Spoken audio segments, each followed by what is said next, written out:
Offense, defense, tank, support. These are the 4 roles in Overwatch, each equally important at filling a need for the team. Although you could argue defense heroes have been put on the back burner, that's a conversation for another day. Of these 4 roles, what heroes are best to solo carry? That's what we'll be looking at here today. And so we're all on the same page, I'm defining this by heroes that have the largest potential impact regardless of how the rest of your team performs. Meaning that even if your teammates are potatoes, you'll have a better chance of winning a match by playing these heroes. There are some heroes, such as Reinhardt or Lucio, that are considered pivotal in most team compositions. However, they require the rest of your team to be playing well to get the most use out of. Now that that's out of the way, let's take a look at the top solo carry heroes for each role. Starting things off with offense, which was undoubtedly the hardest category to pick one hero from. That's because if I were to just make a list of all the best solo carry heroes, a majority of the offense roster would show up. But I've settled on McCree. Although Genji, Tracer, and Reaper can all also be good solo carry heroes, they're a bit more situational and I think a bit more easy to counter. Genji and Tracer can both be hard countered by someone like Winston, and Reaper is really situational when it comes to what maps he's effective on because it requires him to be close to the enemy to be any good. Whereas McCree, he's your all-arounder. He's a solid choice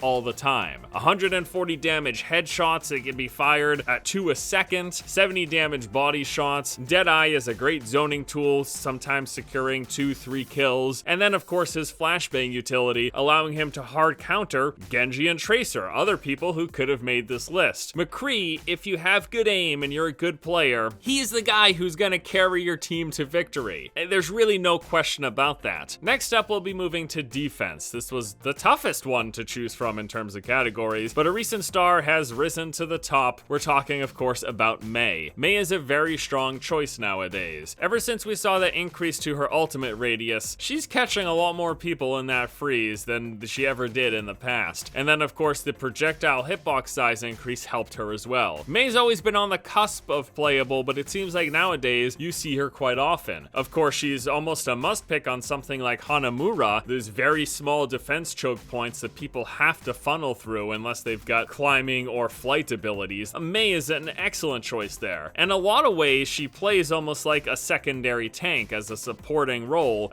because of her incredible durability. She can protect you and your team with her ice wall. She's got her own ice block ability to protect and heal herself. And she, of course, hinders the enemy team with her cryogenic freezing gun. Now, a lot of you might be wondering, why not Hanzo? Why not Widowmaker? And the truth is, those are heroes that are just way too inconsistent. Bastion and Torbjorn are too easily countered, and Junkrat, he is certainly strong, but Zarya exists and in many ways kind of nullifies him. Speaking of Zarya, we're moving on to our tank position, which is, yes, Zarya. She gets the pick. Honorable mention to Roadhog. Roadhog is an excellent choice as well if you're solo queuing. Being able to secure those hooks and get picks on 200 health heroes relatively easily, that's a great thing. But greatest total impact on a match, hands down, goes to Zarya. And we talked about why Reinhardt isn't in this spot earlier. You can be a great Reinhardt protecting your team when you need to, but if your team can't shoot, you're ultimately going to be ineffective. Even if your team can't shoot, even if your team isn't great, Zarya is still going to be able to secure kills. She's still going to be able to build up energy. And she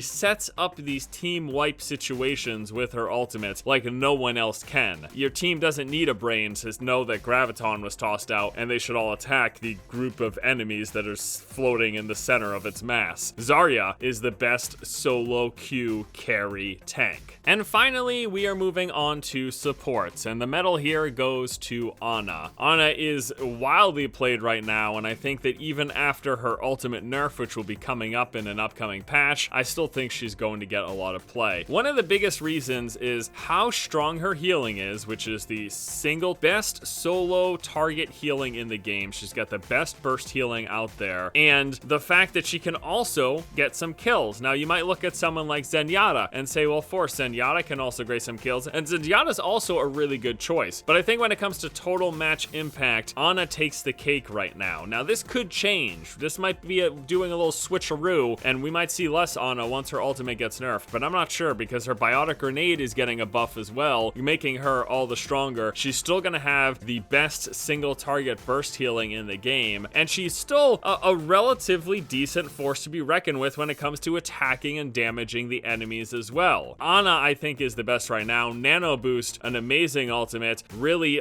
letting teams build that ultimate advantage in matches and kind of snowball from there. Biotic Grenade is great at denying enemy Zenyatta Transcendence, which is actually part of the reason why I'm placing her over Zenyatta, because in many ways she can counter an enemy Zenyatta. And if you're talking about the other support heroes like, I don't know, Force, what about Mercy? Lucio, both great healers, but again, with bad teammates, what's going to be the best chance for you to carry and win a match? And Ana, she gets that spot. So there you go, guys. There it is. I want to know what you guys think about this list. I try to also, again, include and give honorable mentions to other heroes that I think fill that role. But when it comes to a hero that is going to give you the best chance to have the largest impact on a match, which is, quote, carrying a game, I think these are the four that really take the cake. Thank you all so much for watching. Hope you guys enjoyed this video. Hope you also have a great afternoon. And until next time, I'll see you later.